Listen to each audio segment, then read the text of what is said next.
সংকোচনমূলক ধারা বজায় রেখেই অর্থ বছরের দ্বিতীয়ার্ধে নতুন মুদ্রানীতি ঘোষণা করেছে বাংলাদেশ ব্যাংক। পরিবর্তন নেই নীতি সুধার এবং বেসরকারি খাতের ঋণ প্রবৃদ্ধিতেও। গভর্নর জানান, সবকিছু ঠিক থাকলে জুনের মধ্যেই মূল্যস্ফীতি নামবে 7 থেকে 8%, প্রবৃদ্ধি হবে 5%-এর উপরে। অনুষ্ঠানে ব্যাংকিং খাতের সংস্কার এবং পাচার করা অর্থ ফিরিয়ে আনার বিষয়ে কথা বলেন গভর্নর। অর্থনীতিতে সবচেয়ে বড় মাথাব্যথার কারণ উচ্চ মূল্যস্ফীতি। এতে সবচেয়ে বেশি বেকায়দায় নিম্ন আয়ের মানুষ। তাই এটি নিয়ন্ত্রণে শুরু থেকেই কঠোর অবস্থানে গভর্নর। দায়িত্ব নিয়েই কয়েক দফা নীতি সুধার বাড়িয়ে সংকোচনমূলক মুদ্রানীতিকে আরও সংকোচন করেন তিনি। অর্থ বছরের শেষ 6 মাসের জন্য ঘোষিত মুদ্রানীতিতে নীতি সুধার অপরিবর্তিত রেখেছেন গভর্নর। বলেন, প্রবৃদ্ধি এবং কর্মসংস্থানের চেয়ে মূল্যস্ফীতি নিয়ন্ত্রণ বেশি গুরুত্বপূর্ণ। জুনের মধ্যে মূল্যস্ফীতি 7% নামলে ঋণের সুধার নামিয়ে আনার আশ্বাস দেন তিনি। আমাদের যে বর্তমান মনিটারি পলিসি স্ট্যান্স, এটা এখনো অ্যাপ্রোপ্রিয়েট।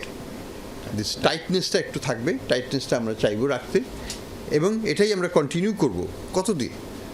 আমার ব্যক্তিগত মত হচ্ছে যে আমরা যদি ইনফ্লেশনকে আমরা সত্যি 7%-এর নিচে নামিয়ে আনতে পারি, তখন আমরা পলিসি রেটকেও নামিয়ে আনব। এই বছরের দ্বিতীয়ার্ধেই আমরা এই আনওয়াইন্ডিং অর্থাৎ পলিসি রেটটাকে নামিয়ে আনার ব্যাপারে আমরা হয়তো সিদ্ধান্ত নিতে পারব। বৈদেশিক লেনদেন এবং আর্থিক হিসাবের পাশাপাশি স্থিতিশীল রয়েছে বিনিময় হার। চাপ কমেছে ডলারের উপরও। তাই সামনের দিনে আমদানিজনিত মূল্যস্ফীতি বাড়ার আশঙ্কা নেই। চাহিদার যে একটা সিজনাল ডিম্যান্ড, সেটা কিন্তু এই ফেব্রুয়ারি মাসটি শেষ হয়ে যাবে, মানে কমে যাবে। এই এক্সচেঞ্জ রেটটা উপরে বড় কোনো চাপ আসবে না। এক্সচেঞ্জ রেটের উপর চাপ যদি না পড়ে, তাহলে আমাদের ডিমান্ড ম্যানেজমেন্ট পলিসি সাপোর্টে আমাদের ইনফ্লেশনটা আস্তে আস্তে কমে আসবে বলে আমরা মনে করি। বেশ কয়েকটি ব্যাংক ঘুরে দাঁড়িয়েছে জানিয়ে গভর্নর বলেন, দুর্বল ব্যাংকগুলোকে প্রয়োজন অনুযায়ী সহায়তা দেওয়া হচ্ছে। পাশাপাশি চলবে সংস্কার কার্যক্রম।